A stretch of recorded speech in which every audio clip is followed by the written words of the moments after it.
And our guest today on Absolutely Famous is former Australian under-21 rugby rep and ex-Australian Schoolboys coach, now owner, operator of Next Generation Rugby Coaching, Micheal Broad. Micheal, great to have you as a guest, mate. And how's your business going, Next Gen Rugby Coaching? Yeah, thank you, John. Oh, look, this term leading up to the Easter school holidays has been extraordinary. We've been very fortunate to get a number of contracts through clubs, through schools, and we've been very, very lucky to be able to fulfil those contracts well with really good and high quality coaches. Yeah, it's good stuff. You're teaching kids the basics and a little bit more than the basics. Yeah, absolutely. And one of the big programs that's doing well for us is our confidence in contact. And it's an area where parents are really concerned about their kids going into collisions. And so we're really putting a lot of effort into producing a program that makes the parents, more so than the kids, I suppose, feel comfortable that their children can go and play the game, be safe, but be accurate and technically correct in those collision zones in the game. Micheal, we had the Super Rugby round, of course, in Melbourne over the weekend, and although the likes of you and I, rugby diehards, thoroughly enjoyed it, in my case, watching it on telly, it seems as though the fans stayed away big time, and I was still shaking my head, why would you have that in Melbourne? Yeah, I think, your point's really valid, John. If you look at the crowds at the game over the weekend, and then you look at just one single game in Brisbane in Rugby League, the Dolphins versus the Roosters, you had 32,000 people at one game, and yet they were struggling to get a few thousand over the whole weekend in Melbourne. So I agree with you. I think Melbourne was probably not the best place to have it, and so early in the season, I think may have caught them undone as well. And of course, I look at competitions like the Six Nations. Every game's a sellout. As you mentioned before, club rugby in Europe and France, they're getting packed houses. There's something going on in New Zealand and Australia. We're not getting anywhere near packed houses. Can you put your finger on what's going on there? Look, I agree with you totally, John. I don't know the answer. I think it's a question that needs to be really addressed quickly down here in New Zealand and Australia, because for so long our numbers have been terrific in rugby, but over the last 10 years I'd say they've dwindled, and as you say, that the amount of crowds over in the European competitions is extraordinary, and it's a real buzz when you watch those games on telly to see the amount of energy that's coming through the crowds. But that's just not happening in Super Rugby, and I don't have the answer to that. I think they publicise it reasonably well, but I just don't know. It's not grabbing the young kids who are coming into the game. No, and I think it was a tragedy when South Africa abandoned ship too. Because I really enjoyed watching the games, the Australian and New Zealand teams playing the South African sides. Well, I think they probably saw the writing on the wall a while ago, John. I think they realised that the new expansion in rugby in Europe was going to be the place to be, and I think that will play into their hands in the World Cup. I think they'll be I think they've been very calculated in understanding, well, the World Cup's in France. Let's get in there. Let's get our players there so that we're comfortable playing in that country. We're comfortable living in that country. And I think the South Africans have been very smart in what they're trying to do. Yeah, for sure. Well, if we have a look at the games that were played in Melbourne, there's a feast of rugby, of course, and probably the biggest shock for me was the Western Forces 20-71 hiding at the hands of the Queensland Reds after the previous week. The Western Force boys had done so well beating the Rebels. I'm not sure what happened there. Yeah, I really don't know. That was an incredible turnaround. Obviously, the Reds played very well, but certainly the Western Force just didn't show up on the night. It was very disappointing, I think, John, especially after they had a good win the week before against the Rebels, as you said. But they were very poor, and the Reds really did a very good job. I mean, when you have a team that's not playing up to scratch, you've got to win by that margin, and they certainly did. And they took advantage of the Western Force lack of just intensity. And I thought it was interesting, and I would say this over all the games, the quality of the tackling in the games has decreased. I see a lot more tackles broken, especially around the breakdown. And I just don't think the tackling is what it should be at this level. No, one player who impressed me really for the Reds, well, a lot of them did, the way the team played, but Jordan Patara at fullback, he looks as though he could be a real weapon back there for the Wallabies. He's been an outstanding junior at school through the Australian schools straight up into Super Rugby. The problem, a little bit, it's very much like James O'Connor. When James O'Connor played for Nudgee College up here in Brisbane, he was just an standout. He was so far above any schoolboy you'd see. And Jordan was a bit the same. And, I don't think Jordan played a premier grade rugby game in Brisbane prior to playing Super Rugby. I think he went straight from school to Super. Now, we've got to learn that's just it's not capable of gaining success or having any long-term success doing that. So, I'm glad to see that he had a great game. He's certainly got enormous ability. My biggest concern with Jordan is that because he was so good as a schoolboy, he just ran his own race. And I think at times he's done that playing for both Queensland and Australia, in that he just does what he wants to do at times, and that gets him into trouble because it isolates him.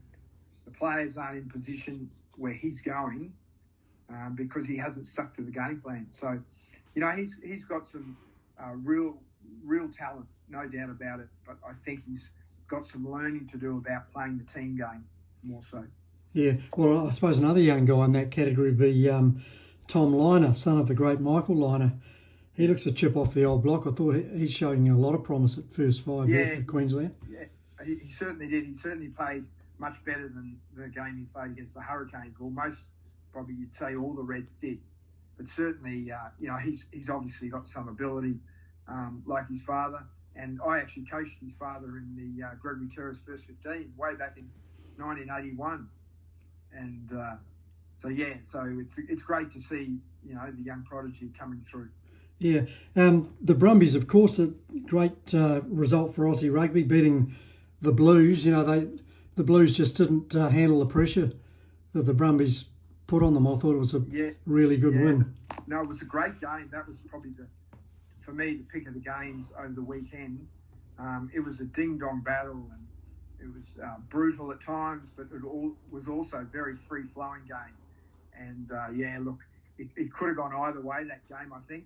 But certainly, the Brumbies have, for such a long time, been the one team that New Zealand teams would probably think, well, we've got to be on our game today because the Brumbies can win against anyone on their day. And they certainly proved that against the Blues. Any players in the Brumbies to you that really shone out? Oh, look, no, not as individuals. I think they've really worked hard on playing the team game. I think they've got that adventurism in their play, which I think stands them out from a lot of other teams. But they do it with very limited errors, and I think they know they've got to be very disciplined in how they play, and they just know exactly what they're trying to do. They stick to it. They don't vary away from their game plan too often. And I think, again, they'll be one of the forces within the Super Rugby this year. Yeah, from a coach's point of view, you'd be tearing your hair out if you were Leon McDonald watching Rico Ione butcher that try when he had Roger Tuivasa-Sheck unmarked outside. I mean, that's the sort of thing, if you want to be an All Black centre, you just can't come up with that rubbish. You can't afford to miss just those special moments, and you only get a few, especially in Test matches. But in Super Rugby, you probably get a few more. But you've got to show you can nail that, and certainly that was that was one of those special moments that Leon would probably hope would have been done a little bit better. Yeah, for sure. Oh, well, I'm sure the Blues will bounce back. They've got a lot of talent there. And the Waratahs held off a pretty physical Fijian Drua side to win 46-17. A couple of yellow cards to the Fijians didn't help. No, it's very obvious. When teams get a yellow card, the other teams really step it up, don't they? They try and take advantage of that extra man. I wish they should. And certainly, the Waratahs, did a good job on the Fijian side. I think, again, they struggle for consistency. They'll have a good game. The Fijian boys will play well one week, and just to be able to keep that consistency of high level of play is always a difficult one for them. But certainly, it was pretty rugged at times, wasn't it? Was it ever? I thought Michael Hooper played really well. Yeah, he seems to be playing with a freedom without the leadership role. He seems to be playing with a freedom where he just has to do his job, not have to worry about too many other things. And certainly, his age and his experience allows him to be very smart around the footy paddock. And that's the sort of play you want at 7. He doesn't run like a rabbit around the field and not do a lot. But when he has to do something, it's generally always done very, very well at a high level of percentage. I'm not interested in your views on the young first 5 for the Waratahs, Tane Edmed. He's a player of a lot of potential. Yeah, there's a few young fellas coming through. The young Brumbies winger who's come back from the Aussie Sevens, and New South Wales have a number of young up-and-coming back players. So, yeah, it looks really positive for the next few years in terms of backline play, which I'm really excited about. But certainly his father played for, I think, the Balmain. And, so he obviously comes from good stock in terms of rugby football ability, but he certainly seems to be really wanting to take that number 10 jersey and hold it for some time. And, of course, the Rebels, they had opportunities to beat the Hurricanes, and they ended up losing 33-39, and I thought ill discipline almost cost the Hurricanes. I don't know what that brain explosion from Artie Savir was, the throat-slitting thing. It was a shocker. No place in the game for that. No. Look, I think the Rebels, they'll be kicking themselves. That's 2 weeks in a row that they could have won both games. And again, just a bit of ill discipline, poor defensive reads at times have just allowed the other teams back into the game. And it's so disappointing when you see them play some really good footy, but then some basic stuff that they just fall down in, and the other teams take advantage of that. And once you get a reputation of, there will be chances against the Rebels, and if you take them, you can take them and multiply them by 2 or 3, and they always let you back into the game. It's interesting. There are a number of Premier grade clubs up here in Brisbane. When I was coaching, you always knew that they were going to score so many points, but you also knew that there'd be a time when they just become flat, and their mistake level rises, their missed tackle rises, and that's something the Rebels have got to deal with, because that's certainly part of their game at the moment, which they've just got to eradicate. Yeah, back to the Artie Savir thing, it's a shame for Artie because it was most out of character. He was having a blinder of a game up until then, and to his credit, I think he realised as soon as he did it, he'd done the wrong thing, and he's apologised, and I don't really think there's too much more can be done about that. I think it's the heat of the moment stuff. I mean, he's, you'd want an Artie Savir in every team if you could, and if you had 2, all the better. He's just like an ever-ready battery, isn't he, John? Yeah, he's some player. Keeps coming, keeps going, doesn't go flat at all, and he's just such an inspiration to that side. Yeah, he certainly is. I was impressed with the Rebels number 8 too, Richard Hardwick. Scored a couple of tries. He's a pretty powerful unit. Yeah, no, he's been good for a few years, that kid. And there's, they've got some good players down at the Rebels, and I just hope for their sake that they can eradicate those errors and that ill discipline, so that they can just put an 80-minute game together where their focus is just purely on what they do well, and make sure they haven't. And I'm sure they'll get their wins up. Wallaby coach, newly appointed Wallaby coach Eddie Jones, of course, he's been a hugely positive injection into the Australian rugby scene. Very popular man, obviously, and he's come out and said today that it's not good enough. The Aussie team's getting close to the New Zealand sides. They've got to beat them, and he's pretty adamant about that. I like his attitude. Oh, yeah, totally. And look, if Eddie Jones wasn't the Wallaby coach, you wouldn't even know that, and this is no discrediting Dave Rennie at all, but they're just so poles apart in terms of Eddie Jones wants to be seen. He's calling press conferences. He's going to games. He's getting on television. He's signing autographs. He's making sure there's publicity about him, but it's also about the Wallabies. So he's certainly doing his bit in terms of trying to get the brand out there in the public eye, and certainly he's doing a great job. And that's exactly what I'm sure Rugby Australia were hoping for, because that's what he brings. He just brings this never-ending urgency to want to put Australian rugby, or whichever international side he's coaching, put that on the front page. Be it controversial, we're going after this rugby league player, or whether he is or not, it's out there, and it causes people to talk about it, has conversations about the Wallabies, etc., and that can only be good for the game. Yeah, exactly.